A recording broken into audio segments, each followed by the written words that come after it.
Hello, hello. I'm here in Prague. I'm here at the Goldschmidt meeting, and I'm sitting here with Thor having a morning coffee because he's about to leave, and we're chatting about the potentially upcoming eruptions. It's July 9th, and let's see what Thor has to say. Thor, what do you think? When is it going to happen again? Well, if the references are all correct, so then we should achieve the benchmark accumulation of magma by end of July. So the last week of July, first week of August might be the timing of an eruption if it happens.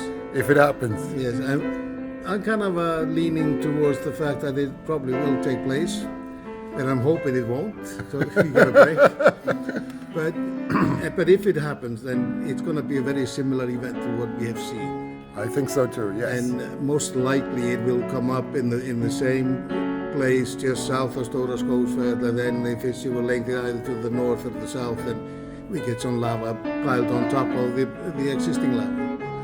Some people are thinking that there could be potentially a shift to the west, that a whole new kind of series of vents opens up, like the shift from Fagradarsfjall to Sundnukka. What's your take on that? That is a very distinctive possibility, and in this context it's quite interesting that the long-term deformation, so if you look at the deformation signals over several years, yeah, then from 23 to 24 there was actually a shift in the dominance of the deformation signal to the north of the rifts, or you can think of it as to the part which belongs to the American plate, or is on the American side of things, from the European side.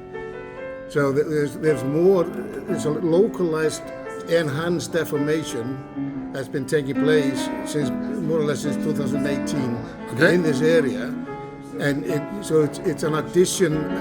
You can think of it as additional movement or extension to the normal average 1 centimeter per year. So, and that was initially that was more on the east side of things. Now it's actually gone to the west side, which may be suggesting that activity is shifting. Whoa, that would be quite. Whew.